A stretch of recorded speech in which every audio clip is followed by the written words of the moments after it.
Hi అండి.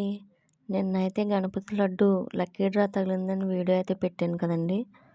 ఆ లడ్డూనైతే ఈరోజు మనం మన దేవుడి దగ్గర పెట్టి పూజ చేసి అందరికీ ప్రసాదం ప్యాకింగ్ చేసి పంచిపెట్టామండి.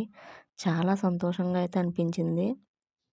ఆ గణనాథుని ఆశీస్సులు మనందరి మీద ఉండి మనందరికీ మంచి జరగాలని కోరుకుంటున్నాను. ఇంక వీడియోలోకెళ్తే మా పిల్లలిద్దరూ అయితే ఆ లడ్డు నేను కట్ చేస్తానంటే నేను కట్ చేస్తానని తీసుకొని కట్ చేస్తున్నారు. కానీ వాళ్ళకి రావట్లేదండి. అది చాలా గట్టిగా ఉంది. అందుకే వాళ్ళ దగ్గర నుంచి తీసుకొని నేను కట్ చేశాను. కట్ చేసి దాన్ని ప్యాకింగ్ అయితే మా వారు చేశారు. ఆ వీడియో కూడా ఉంది ఇందులో చూడండి. మా వారైతే ప్యాకింగ్ చేస్తుంటే మా పిల్లలిద్దరూ కవర్లు అయితే అందించారండి. చూడండి ఫ్రెండ్స్. ఈ 9 రోజులు పూజలు అందుకున్న లడ్డు ప్రసాదాన్ని అయితే అందరికి పంచడం మాకు చాలా ఆనందం అనిపించింది. మా వీడియో చూసి మీకేమనిపించిందో కామెంట్ చేయండి ఫ్రెండ్స్. మా వీడియో కనుక మీకు నచ్చితే లైక్ చేసి షేర్ చేయండి అందరికీ.